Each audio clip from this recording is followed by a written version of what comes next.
இப்போ நம்ம ஒரு பிஸ்னஸ் ஸ்டார்ட் பண்ணணும்னா அந்த பிஸ்னஸில் நம்மளுக்கு பிஸ்னஸ் நாலேஜ் இருக்கணும். அந்த பிஸ்னஸை பற்றி நம்மளுக்கு மினிமலாக ஒரு நாலேஜ் இருந்தால் மட்டும் தான் அந்த பிஸ்னஸ்க்குள்ளே என்ட்ரு ஆகணும். வித்தவுட் நாலேஜ் ஒரு பிஸ்னஸ்க்குள்ளே நம்ம என்ட்ரி ஆகக்கூடாது. அப்புறம் செகண்ட் பாயிண்ட் பார்த்தீங்கன்னா, நம்ம எப்பவுமே திங்கராக மட்டும் இருக்கக்கூடாது, டூவராக இருக்கணும். நான் பிஸ்னஸ் ஸ்டார்ட் பண்ண போகிறேன்னு திங்க் பண்ணிகிட்டே இருக்காதீங்க.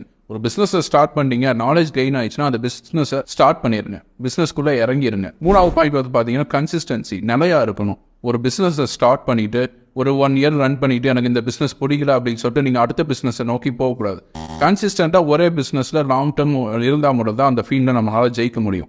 இன் பிட்வீன் நம்ம அந்த பிஸ்னஸை விட்டுட்டு அடுத்த பிஸ்னஸ்க்கு தாவி போகக்கூடாது. ஃபோர்த் பாயிண்ட் ஃபேஸ் ப்ராப்ளம்ஸை ஃபேஸ் பண்ணி அந்த ப்ராப்ளம்ஸை சால்வ் பண்ணுங்க. ப்ராப்ளம்ஸை ஃபேஸ் பண்ண தான் உங்களுக்கு இன்னோவேட்டிவாக புது ஐடியாஸ் கிடைக்கும்.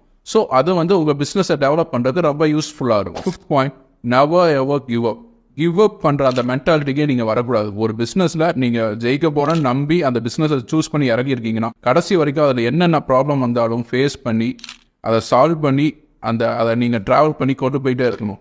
எப்போவுமே அதை விட்டுட்டு வெளியே வந்துடக்கூடாது. கிவ் அப் பண்ணிங்கன்னா அது உங்களோட சக்ஸஸை டோட்டலாக அழிச்சிடும்.